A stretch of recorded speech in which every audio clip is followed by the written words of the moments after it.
Hello there, friends. Welcome back to another episode of Generation Tech. My name is Alan.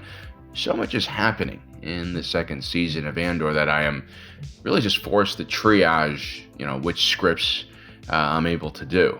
Some video ideas like my in-depth analysis of the Gorman spider silk industry and how resilient it is to massive mining accidents will just have to wait, as will our look into the Chandrillian rave culture and party drug scene. Because today we need to talk about, the most central figure of the rebellion, Luthen Rael. I mean, we haven't even done a video about him yet since the second season aired, and I feel like that's almost criminal considering the performance that Stellan Skarsgård is giving. A lot of stuff is going on with Luthen. Ever since the Aldhani raid, this little startup, the seed he planted probably more than a decade ago, is finally beginning to bloom. The rebellion is no longer just an idea, it's alive, and it's quickly growing and spreading out from the hub that connects it all, Luthen Rael's Axis network. The only problem is when your movement grows too quickly, sometimes the infrastructure, the security measures that you have in place, they don't grow fast enough and things become strained. People get stretched. And Luthen Rael, well, he basically just has to hold on for now until a larger central command structure for the rebellion can be built. This is a lot of responsibility for one individual to be shouldering himself. And it's something that he's been struggling with even before the Aldhani raid triggered a massive Imperial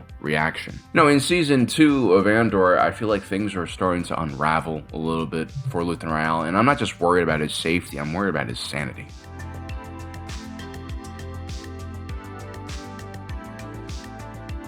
In another life, I wouldn't be surprised if Luthen Rael was like a theater actor or just like a movie star, hollow net star. And that's because there is substantial crossover between acting and going, deep undercover and living the role as a spy. I mean, if you think about what an undercover agent does for a living, it only makes sense that they would also adopt some traditional acting techniques, and this is something that is well documented in our own history. In 1979, the Islamist revolution took over Iran. This was very much a result of our own geopolitical mistakes and overreach. The U.S. Embassy in Tehran was quickly taken over by militants, but luckily, 5 diplomats managed to escape before that happened out of a side door. But they were still trapped in a relatively hostile country and city that was in the middle of a very crazy revolution.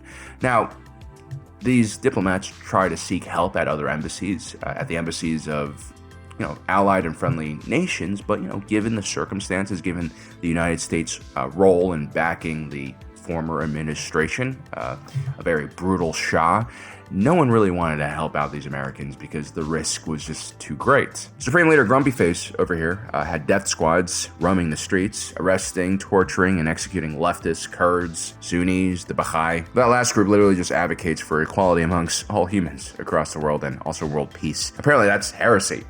So who steps up when the rest of the world is weak at their knees and hiding behind closed doors? Who helps America in its darkest moments?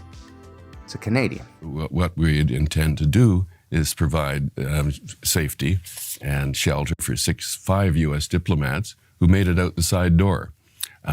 Would you concur? The reasons for doing this are apparent. It's a Canadian response to people, in particularly U.S. diplomats in jeopardy.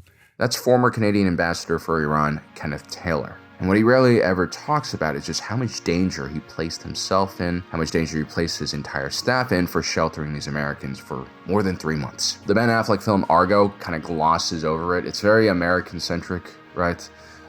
Which is not a problem, but they basically leave out the Canadian role in this, which is huge. Without Kenneth Taylor stepping out like this, I think you don't have a rescue opportunity at all. If anything, these people could have become hostages, or worse, they could have been executed in the streets as spies. The CIA, with help from the Canadian Diplomatic Service, created a crazy plan to rescue these 5 diplomats. They would insert the legendary CIA operative Tony Mendez, who would then lead these diplomats out of the country with fake Canadian passports, pretending to be location scouting for a new Canadian sci-fi film. As Star Wars fans, we all know that a dry, arid desert is a great location to create like an alien planet, right? Now, Tony Mendez and his team would work closely with actual Hollywood film producers and movie houses to create an elaborate movie production that was very much real on paper. And it was honestly the perfect cover story because, as location scouts, you could basically roam around the country freely asking questions that might or might not be security related. And this really helped, especially when it came to creating the conditions for extraction.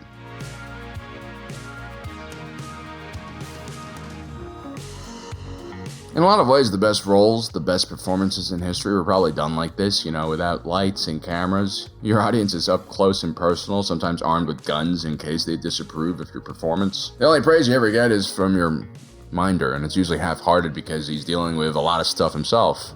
I said I think of you constantly, and I do. Your investment in the rebellion is epic. The double life, every day a performance, the stress of that. Whenever I hear that line, I imagine it's Luthen Rael talking about himself. A double life, every day a performance. This perfectly describes what Luthen's been up to for quite some time now. He's essentially method acting for years and years, always maintaining two distinct identities. We have Luthen Rael, the shopkeeper. He's charming, expressive, and somewhat hedonistic, detached from the suffering the galaxy's going through, and I think that's what makes him less of a threat. He's basically the prime example of a sheltered elite living in the capital of tyranny. This personality is completely the opposite from his other character, Luthen Rael, the Spy Master, who navigates the underworld of the Revolution with cold pragmatism, hidden intentions, and a heavy heart. Even the way he walks and moves is different. Luthen Rael, the antique dealer, dances through a crowd, arms often lifted up and ready to amplify his communication skills with grand gestures and sweeping movements. Whereas Luthen, the revolutionary, sulks. He wears plain, dark clothing, has simple short hair, his arm always closed to the blaster at his hip. It's not necessarily strange for an actor to take a role that is really diametrically opposed to who he is, but it's quite strange for someone going deep undercover for such a long time to be in a role that is so different from who they are. It just makes things more difficult. Although that is assuming that one of Luthen Rael's personalities here is the real one and the other one is fake. But yeah, usually when spies, law enforcement go undercover, the baseline for the personalities they create is usually themselves. They just embellish certain aspects of their life to fit whatever role they're playing, but it just makes it easier if you're just playing an altered version of who you are. Tony Mendez's cover story during the Canadian Caper, for instance, was quite close to his own personality as a CIA officer. He played a Canadian producer whose name was Kevin Costner Harkins. This was a confident individual, but also an individual who didn't like to draw too much attention to himself. It was an individual who was pretty good at dealing with logistics and also negotiating with various vendors and stuff like that. Again, skills you would have as a CIA officer. And finally, he was a producer, not a director, which means he doesn't really have to talk shop at a very high level. He just needs to know some basic creative terms, and that's it. So the reason why undercover agents try to stick close to their own personalities when they're making up new personalities is because, it's not just about being more convincing in the role. It's also about the cognitive load you're putting on your brain. Right? It's hard to maintain these type of facades. For instance, if you're not a naturally sullen character, smiling does not come naturally. It must be forced with great effort, which is not only tiring, but also, perhaps creepy in the case of Dedra. Sometimes people actually use method acting techniques and draw from past emotions to give themselves the right type of facial expressions. But method acting has also been documented to create changes in the brain through neuroplasticity, which can be problematic in some cases, especially if it's done, frequently. And so, the question I actually have is, when you take a look at Luthen Rael, which one of these personas is the real Luthen Rael? It's an interesting question. I think the quick answer is the Spy Master, who's always brooding and serious, with a mind fixated on rebellion and nothing else. But then I think to myself, what if the antique dealer is the real Luthen, or at least the real Luthen everyone knew before he began fighting against the Empire? At that point, it dawned to me, maybe we're looking at a specific situation where both of these characters are a portion of Luthen's personality. It's almost as if we're watching two timelines. In one timeline, the Republic is intact. Yes, there's corruption and inequality, but things are good enough that men like Luthen can pursue art instead of revolution. And of course, the Spy Master version of Luthen is what we get when the Empire is in control. It's almost as if Luthen Rael has fragmented his own sense of self in order to go forward with this revolution. He's maintained a sense of who he was before, and he's also evolved into the Spy Master because that is what the galaxy needs from him.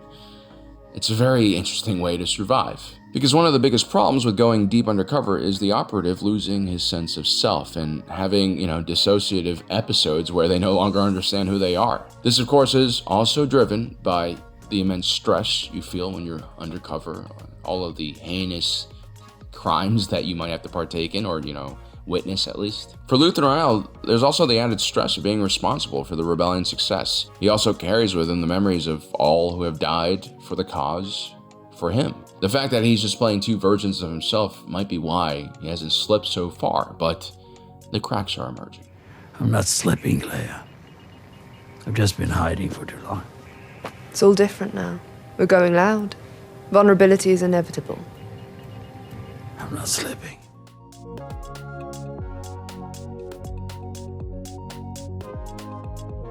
Luthen is an extremely tragic figure because he's oftentimes mischaracterized as a monster, as an accelerationist who believes that the ends justify the means. The truth is, only a person with immense compassion, empathy, and strong sense of justice could do what Luthen Rael does. For someone like Luthen Rael, the act of helping others is probably soothing for him. I think it's a way for him to also create a sense of control in his own life, right? Again, all the characters Andor are trying to find some kind of control. Luthen's desire for control, I think, comes from the fact that, to be a good actor, one must be empathetic and develop emotional intelligence. And so naturally, individuals like Luthen are so highly aware of the suffering of others, and they're kind of moved into action. I think it would bother them not to do something. What's much harder for someone like Luthen is to actually hurt someone, to betray them, to kill them. And that, again, is because of that emotional sensitivity and intelligence. And probably what hurts Luthen's ego more than anything is that slowly the individual members of his network are beginning to fear him because of the actions he must take. You love your daughter. Krieger's men will be dying to make sure she has a father. You're trapped, Lonnie. You know the number. We'll be vulnerable forever. You need to be protected. I'm not sure what you're saying. How nice for you. Sometimes Luthen can seem very cold, even when he's sending people to their deaths, like the Gorman Front. If it goes up in flames, It will burn. Very brightly. I'll skip this one. The thing that actually saves Luthen Rael, well, it's actually very similar to what saves, or at least continues to push Saw Gerrera forward. I am the only one with clarity of purpose. I think this is how Luthen Rael survives. I think this is how he grounds himself, how he survives, having these two personalities, how he manages dozens of individual factions, hundreds of individuals that are all caught up in his Axis network, his web. If you take a look at his behavior in Andor, every action is designed to forward the goals of the rebellion. He's completely committed to the cause. And sometimes, thankfully, the goals of the rebellion align closer to Luthen's true self, the individual who is both empathetic and kind. Like the night he goes and checks on Bix after Andor goes to Gorman. I'm not as strong as you. That's just tonight talking. That's being stuck here in this box. Or maybe you're not as strong as I think. Maybe not. Look, I know the real reason why Luthen goes to Bix is because he's concerned that Cassian is concerned about Bix, and so, he's trying to solve two problems at once. It's a different kind of mission, but it's not without danger. And Bix? No, not this time. No. You have to go alone. I need to know more before we get involved. Bix will be fine. You don't know that. Luthen creates kind of a win-win solution here. He sends these two lovebirds on an important mission to kill the man who tortured Bix Caleen, Dr. Gerst. This evil bastard was haunting Bix's dreams, and Luthen has given Bix at least some sense of control and dignity again. And in the short run, that might lead to Bix being less dependent on Andor, which will free him from worrying about her at all times. Now, obviously, for those of you who are suffering from trauma, don't go out and kill your abuser. Revenge generally doesn't work. It won't solve problems. Most of the time, trauma is internalized. The symptoms of trauma are baked into us at the neurological level. There are physical alterations to your brain, new neural connections that have been created by overwhelming stress and horror. Committing more violence often does have the opposite effect and doesn't usually help one recover. Only time can heal those kind of wounds, and even then there'll be scars probably left behind. But hey, Luthen Rael tried his best in this scenario to make sure that everyone gets a win finally. It's funny that as our society gets closer and closer to, creating a machine that can actually pass the Turing test, rudimentary general AI, we still haven't figured out what makes the brain work, what consciousness is. You know, it's like looking up at the stars, dreaming about colonizing them without actually exploring the depths of our own oceans close at home. Maybe the brain isn't meant to be understood. Maybe there's something magical that happens when the spark of consciousness ignites in one's mind. Maybe that's what our soul is. You know, I'm not a religious man, but I'm saddened by this idea that there's no greater purpose in the world, no greater power, right? What if one day we do figure out what consciousness is? What if we science the hell out of it, you know? What if we can explain every one of our interactions, as chemical reactions? Would that destroy us? You know, would that destroy humanity's sense of self? Because when I take a look at a man like Luthen Rael, I don't really understand what I'm looking at. He's a million different things. He is what he needs to be at any given time.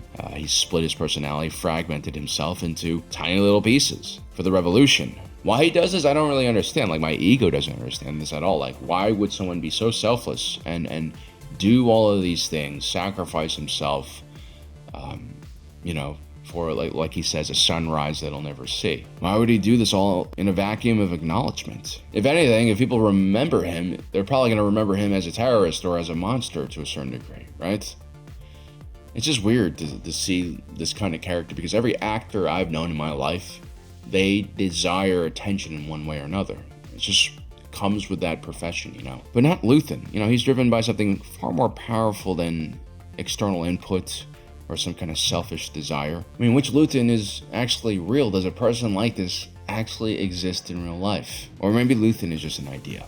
You know, a goalpost, a lofty example created by Tony Gilroy that is meant to be followed, but impossible to fully replicate. What I ultimately really love about Andor is that it's clear that Tony Gilroy has values and principles. The writing team clearly has values and principles, but as far as how one should conduct themselves in these kind of crazy situations, Tony Gilroy does not give us a clear path forward. Instead, he's kind of just leaving that up to all of us, which is, I think, rare in today's day and age, but it also very appreciated by audiences who are kind of tired of people just telling them what to do and how to act. It might be scary for others who are used to that, but, you know, if Andor is just one big thought exercise, I think it's still worth it. You know, it's worth to teach people how to critically think about things like revolutions. Well, guys, I hope you enjoyed today's video. Don't forget to subscribe and hit that notification button down below so you don't miss out on the rest of our awesome coverage. As usual, my name is Alan, reminding you that my allegiance is to the Republic, to democracy. I'll see you next time.